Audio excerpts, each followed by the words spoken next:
Hello there, everyone, and thank you so much for joining us today. I'm Sam, and I moderate these presentations. And in just a second, we will be joined by Tyson Mavar, Senior Financial Advisor, as well as Ayako Yoshioka, a Portfolio Consulting Director and Senior Investment Strategist, both here at Wealth Enhancement Group.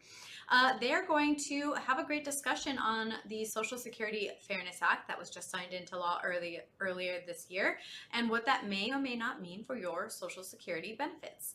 Before they come on, though, just a couple quick housekeeping items to make you aware of. First and foremost, we are not affiliated nor endorsed whatsoever by any specific company.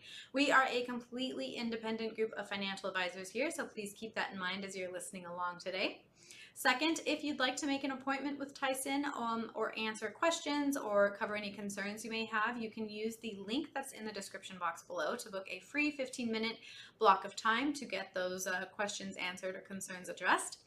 And lastly, please consider following us here on YouTube. You can also follow us over on LinkedIn. We post tons of retirement-related content weekly, and we really think you'd get some value out of it if you considered giving us a follow.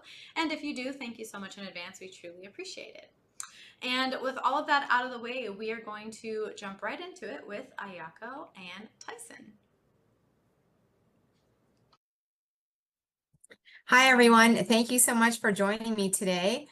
Today, we're going to have a discussion about the Social Security Fairness Act. And I thought who better to have on this video than to have Tyson Mavar talk to us about what he's hearing from clients, some of the questions that clients are, inquiring about related to the Social Security Fairness Act. So with that, Tyson, take it away. Thanks, Aya. Hi, folks. Thanks for spending some time with us today. My name is Tyson Mavar. I'm one of the retirement specialists here at Wealth Enhancement Group. And we've been getting a lot of questions from clients related to some recent legislation called the Social Security Fairness Act that Congress signed into law earlier this year, January of 2025. So specifically what this is removing two old provisions of Social Security, been around for a long time, and that affect an estimated almost 3 million Americans. The windfall elimination provision, or WEP, and the government pension offset, or GPO for short. Essentially, what these provisions have been doing up until this year is reducing or completely eliminating government employees from being able to collect Social Security. So we'll talk a little bit about the basics of retirement benefits of Social Security and some of the issues that are related to this recent legislation and really who's been affected. So just as a refresher, Social Security benefits, there's many different types of benefits, but the three primary retirement benefits are the workers' benefit, the spousal benefit, and the survivor benefit. There's other benefits such as the dependents benefit, disability benefits, but these three retirement benefits are what are affected by these different provisions that were in the Social Security Fairness Act. So workers' benefit, you have to have 40 quarters to qualify for of paying into Social Security. So that's 10 full years paying into Social Security to get any type of workers' benefit. Spousal benefit, even if you didn't pay into Social Security or work over the years, you may be entitled to a spousal benefit if you were married to a spouse that has a workers' benefit for at least 10 years. And a survivor benefit, even if you never paid into Social Security but were married to somebody who passed away and had a workers' benefit, you may also be entitled to a survivor benefit. Now, the windfall elimination provision for government employees, my clients that are mostly affected by this are teachers, first responders, anybody who had a government pension and as a result didn't pay into Social Security is potentially affected by this. So the people that are most affected by this are those that either had a career before or after their career in government where they were paying into Social Security, or who had a career in government and was married to somebody that worked in the private sector and had a Social Security benefit because they paid into Social Security. So for folks, especially those that were married to somebody who had a benefit, this is who we're recommending start looking at this and potentially see if you may qualify for some additional benefits. It's estimated that individuals affected by this will see an increase of close to $360 per month for life on average because of this adjustment associated with the legislation. And so our best advice, call us so we could talk through this, identify if this is possibly something that affects you. For my clients, this is mostly affecting those, I have a lot of clients in the oil and gas sector and corporate employees specifically, but many of them have a spouse who was a teacher or a first responder.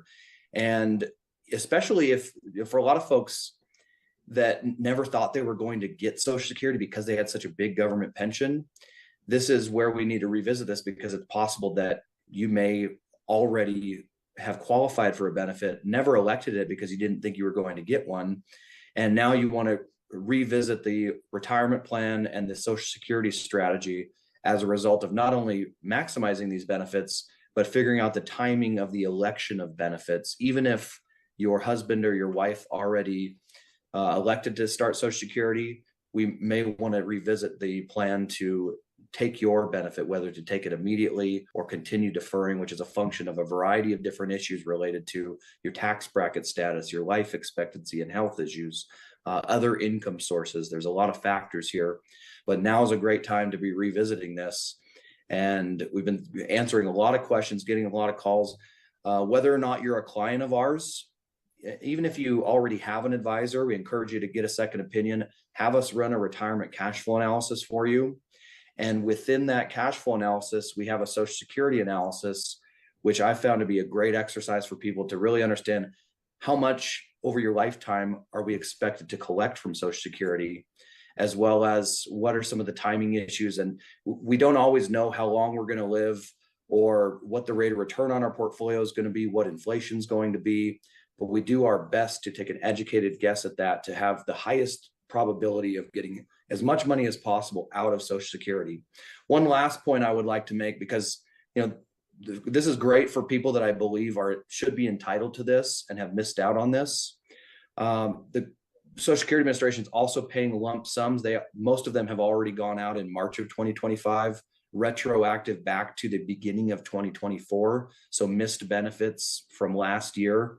Many of you probably already received a lump sum. If you haven't started Social Security, it's possible that you could be entitled still to a lump sum. So we want to talk through that. But something I've also been talking to a lot of clients about, especially those that aren't affected by this and their spouse is not affected by this, how does this affect the solvency of Social Security going forward? And the reality is, we are already projecting that Social Security will have a shortfall in about 10 years. In other words, the revenues collected from payroll taxes will be less than the benefits coming out of Social Security and the expenses of Social Security, to a point where if nothing is done, we may see some pretty decent discounts coming out of our clients who are collecting Social Security, maybe somewhere between 15 and 20% discounts on what you're collecting. Now, there are a variety of measures that have been discussed, and I happen to believe and be optimistic about this will have something done about them, such as increasing payroll taxes, change CPI on Social Security benefits, increasing full retirement age, and maybe even increasing the early retirement age of Social Security. A lot can be done about this, and we still have about 10 years to do something. But now more people are even more concerned about this, because this is putting more strain on an already strained Social Security fund. So it's possible when this is revisited that the projection on when is Social Security going to be insolvent, in other words, when is the Social Security fund going to be drained, maybe even sooner than 10 years. And this is a discussion I'm having with a lot of my clients that had originally intended on deferring their Social Security maybe until full retirement age, which is somewhere between 66 and 67, or to as late as age 70, which is the absolute maximum Social Security benefit. Now we're revisiting those original assumptions that we were making, and a lot of people are taking Social Security earlier because of the fear that nothing will be done about this and that they will receive discounts when the Social Security fund is ultimately exhausted. We've also been talking about people about the time value of money, and now that interest rates are higher than they were even just 4 years ago, a lot of our clients are experiencing better portfolio returns, at least on the fixed income side of their portfolios, which means that money is presumably more valuable to them. And there may be more of an incentive to start Social Security earlier as a result of being able to reduce what you're pulling out of your retirement account, which is now earning a higher interest rate, at least on the fixed income side of the portfolio. So there's a lot of issues here to discuss, folks. We're happy to spend some time with you if you're willing to spend a few minutes with us, and then we'll coach you through the process, things that we think you need to consider, and ultimately getting some extra money potentially if you are affected by the Social Security Fairness Act and the WEP and GPO. So those are the main things I wanted to discuss today. Do you have any questions or things that you wanted to make sure we addressed on today's call? Yeah, no, I think you covered it great. It does sound like some of the beneficiaries who get to benefit from the changes of the Social Security Fairness Act need to sort of look at both the time frame, the time horizon, the benefits that come with the lump sum and the adjusted sort of income that creates. But then all of us need to take a look at sort of our portfolios and see whether or not it's positioned correctly for the income that we do need in retirement, depending upon how we view Social Security. So thank you so much for, walking us through the Social Security Fairness Act. Yeah, absolutely. And whether it's specific to Social Security or especially with the recent volatility in the markets, if you'd like to just have us take a look at your portfolio, see if there's any suggestions that we have, if you'd like to have us run your retirement cash flow analysis or update that if we haven't done so in a while, or specifically do the Social Security analysis, we're happy to do so on a complimentary basis. You can reach out to us. There's a phone number as well as a link to our website to get in touch with myself or one of our retirement specialists here at Wealth Enhancement Group. And we're happy to spend time with you if you're willing to spend some time with us. With that, we'll wrap it up today. Thanks so much for joining me today, Aya. Everybody have a good, safe rest of your week. A happy Easter. We hope to talk to you all very soon. Thank you.